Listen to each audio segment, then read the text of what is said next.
Absolutely.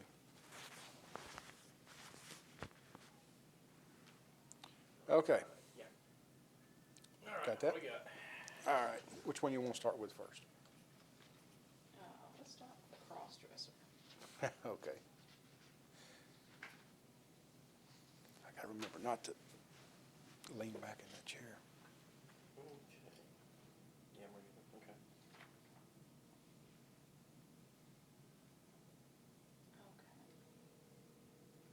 Tell us about this theft ring.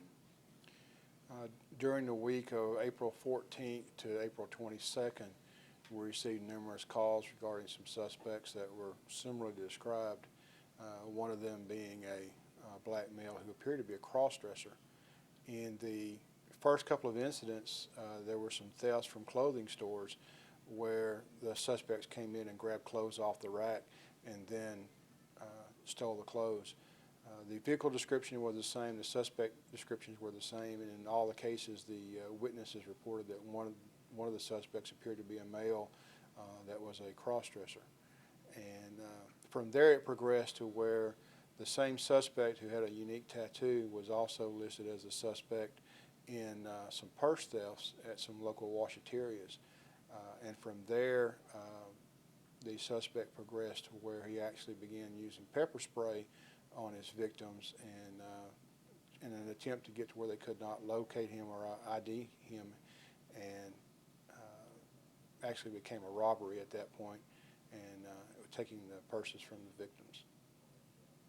Can you tell us what the tattoo was? No, I don't know what it was. I figured it'd be a question, but I don't know what it was. Identifiable. Yeah. I can look it up and see if it's in the jail screen. Okay, were the accomplices out of the vehicle when he was using the pepper spray on the women? Were they all three approaching people or just one? No, it was just him with the pepper spray. In the thefts, the accomplices helped him with the thefts in the clothing stores. But from the witness reports that we have, that during the purse snatchings and the robberies, that the male subject was the only one involved.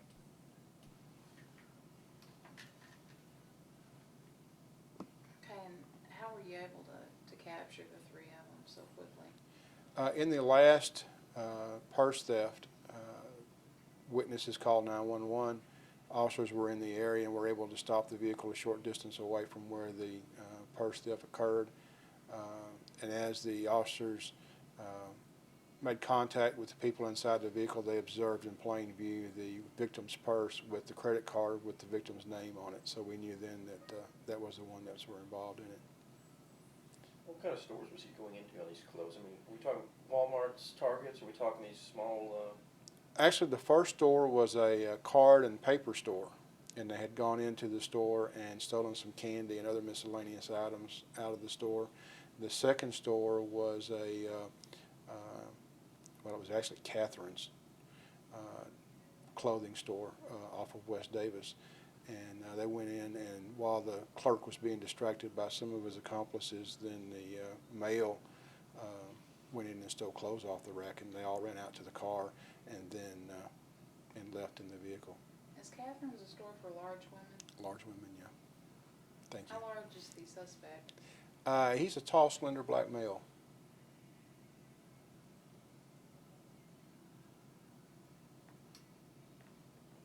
And this just says warrants on the two females. One of the females had an outstanding Montgomery County warrant, and the other female had some municipal warrants from the city of Conroe. And what charges do they face in relation to this? Those charges are going to be pending depending on their, I can't think of the word now, the level of activity they had in the thefts. They could be talk to more witnesses. more witnesses, and then we'll determine what they did with the thefts and the purse snatchings, and see how they were involved. Now, at what point did it go from the stealing the clothes to start snatching the purses? Same day? Okay. Time frame from the purses to, or the thefts to the purses. I mean, did it transgress same day, couple of days? No, it took a couple of days.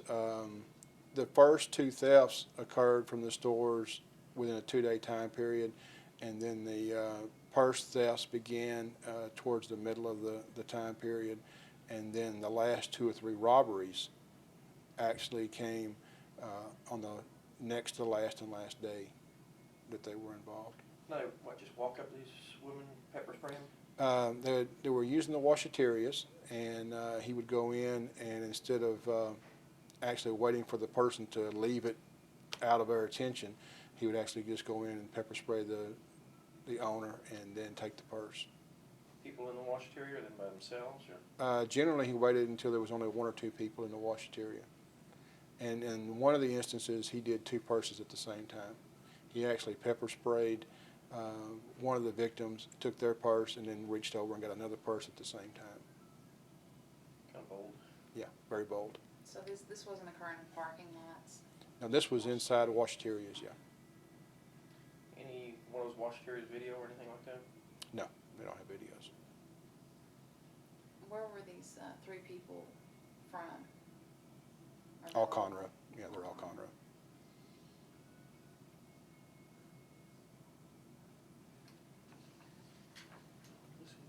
Okay, go ahead. We filed the purse thefts as thefts because the person wasn't involved. They just walked in, or the black male just walked in and took the purse. The person wasn't involved. In the purse cases where the victim was pepper sprayed, we filed robbery charges on those cases because he used a level of force against that person to take the purse. Okay. How many stores do we have with clothes stolen? Actually, there was one, the Card and Party Factory, and then there was the Catherine's Okay, clothing and then store. From there, went to the purses. How many purses we have? Actually, theft of purses first. How many purses they have? I can actually tell you. There were 2 thefts from stores, 3 purse thefts, and 2 purse robberies. And the purse thefts were just basically laying the purses down, waiting, snatching, Yeah, and going. unattended, not watching it, and then they would walk in, pick up the purse, and walk out. In the robberies, he would actually walk in, pepper spray the victim, and then and run out. Any certain race he was targeting, or was it just? No, the victims were all female. Some were white, some were Hispanic. His accomplices, they know him, or? No, there was no connection to them. They were just doing it as a crime of opportunity. They would wait until there was only 1 or 2 people in the washateria, and then he would go in and steal the purse. When was the first pepper spray incident?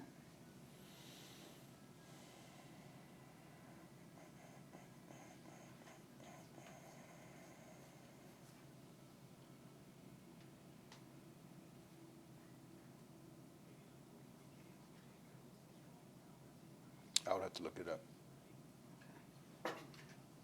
Has We- he also been charged with robbery? We arrested Harris on the theft that day Oh, okay. and charged him with the theft, but the other charges for the robberies and the other thefts are pending, and once they're presented to the Montgomery County District Attorney's Office. And what level of crime is the robbery if he's indicted on that?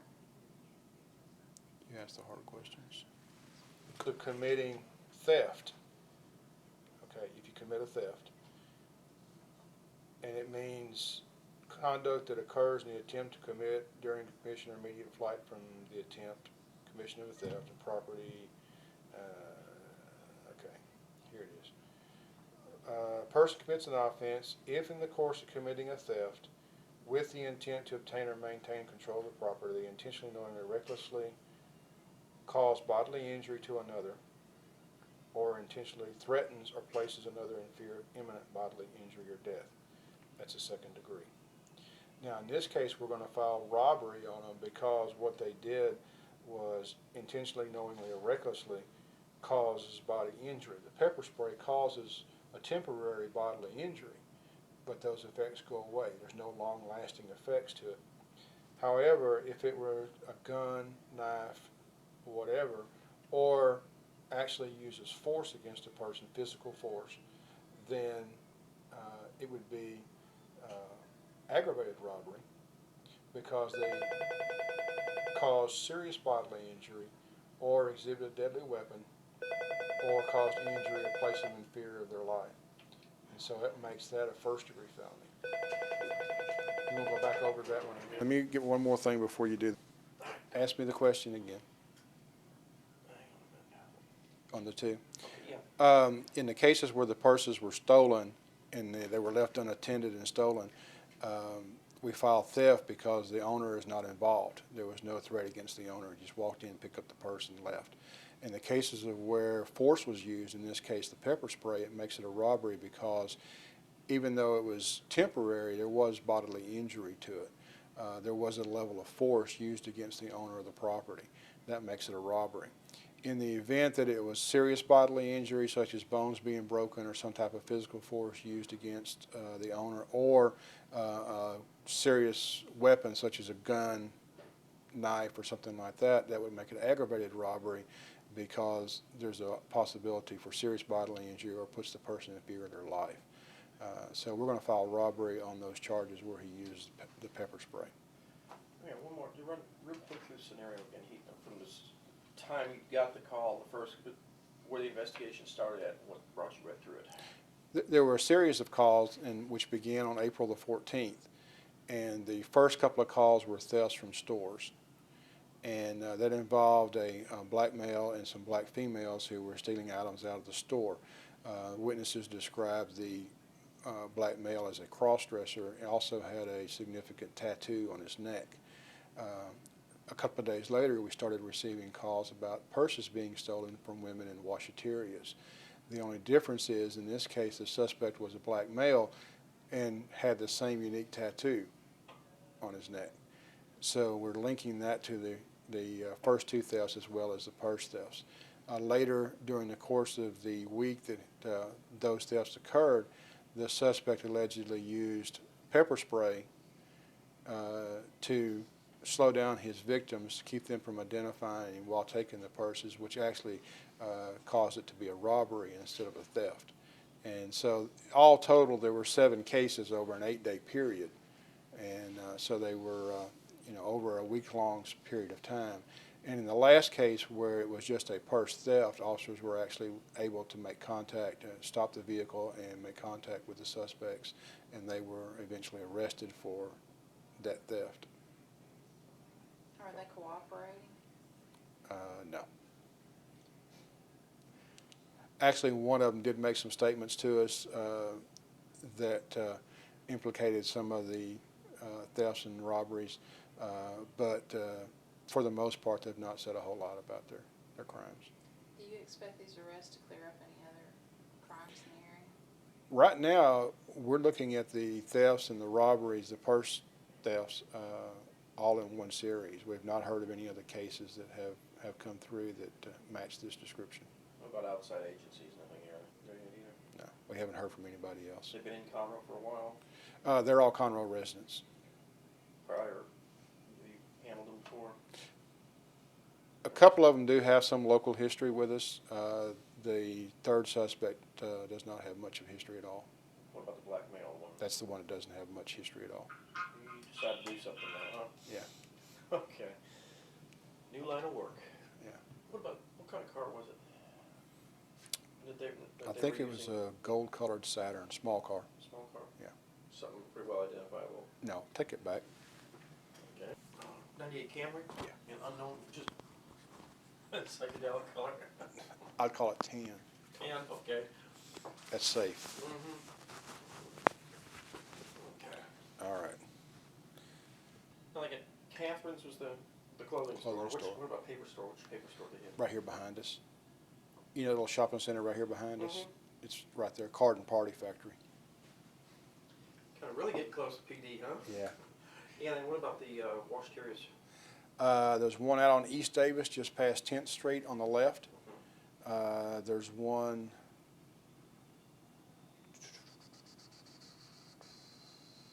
I think it's South Main, I think. And one on the North Loop. The last one that got them was the one on the North Loop. You know where, before you get to First Street going out on the loop, like you're going to the jail? That light right there at Thompson? Oh, TMC or TLC cleaners or Yeah. time cleaners, whatever. Yeah. Yeah. It was the loop cleaners and they Thompson, closed down. Thompson, isn't it? Yeah, Thompson and the loop, it was that one there was where they got caught at. Or were caught leaving that one. Did they just willingly pull over? No, the officers initiated a traffic stop on them. Yeah, there's something interesting about that one though. The first one they pull is right behind the police station, the last one they pull is off across the street from the sheriff's office. Yeah. 12,586. Oh, okay, so he just turned 19 in December. He's got one robbery shows on here. What was the date on that?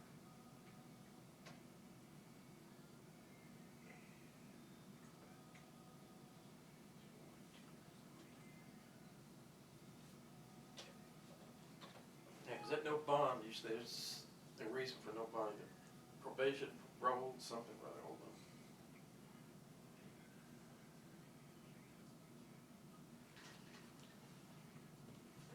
on. On his first aggravated robbery charge in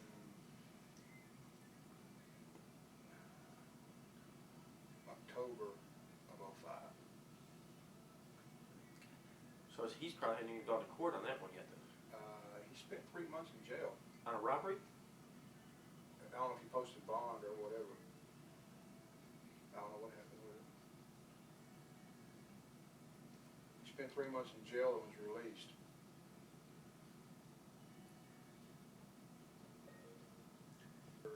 At 6:45 in the morning. He was waiting and Christian approached him asking for his money. He said just leave him alone. As best he could in his big bunch of English. He stared Christian and pulled out a small kitchen knife and threatened him with it. He ordered him to hand over his money. He gave him his money in his wallet. And he advised this victim to take off his shoes, which he did.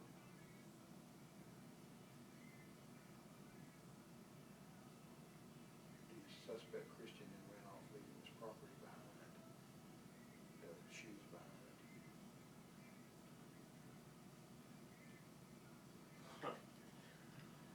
Christian, the house that Christian had allegedly entered, officers made contact with the occupants of the house and obtained verbal consent to search the house. And within the house, they found a hammer. And the part I didn't read to you was that a minute or two after he got robbed, Christian came back with a hammer and threatened him again. And when they went back to the house to find him, they actually found the hammer on the sofa, and they found Christian in bed acting as if he was asleep. And this victim who was standing outside identified Christian as the person who robbed him at knife point. Christian's story was that Lopez had threatened him and he was using the hammer in his defense. Well then why did he go back to bed so quick? Yeah. Christian admitted that the victim's wallet was hidden behind the water heater inside of his grandmother's house. Officers went back, obtained consent to search, and found they found several sheets of paper stuffed under the water heater. Closer examination that one of the sheets of paper was a receipt with Lopez's name on it. This was what, 10/5/05 that he robbed this guy? Yeah. He intentionally and knowingly robbed Lopez exhibiting a deadly weapon. Now, what's going to be interesting is when I go into the jail screen and go to the county court system and find out what the disposition was on his robbery. I can find out what he got. Yes, please. So, okay, 10/5, it happened on 10/5. He was indicted on the 11/3. Okay. On January of '06, January 5th of '06, he'd been in jail these 3 months. He pled guilty. They bumped it to a robbery, gave him 5 years probation and time served. So he's on probation right now. That's means- why the no bond. And that's the Because reason they why they revoked got it. the no bond. Motion revoked probably sitting right there too. It will be now. Pending, yeah.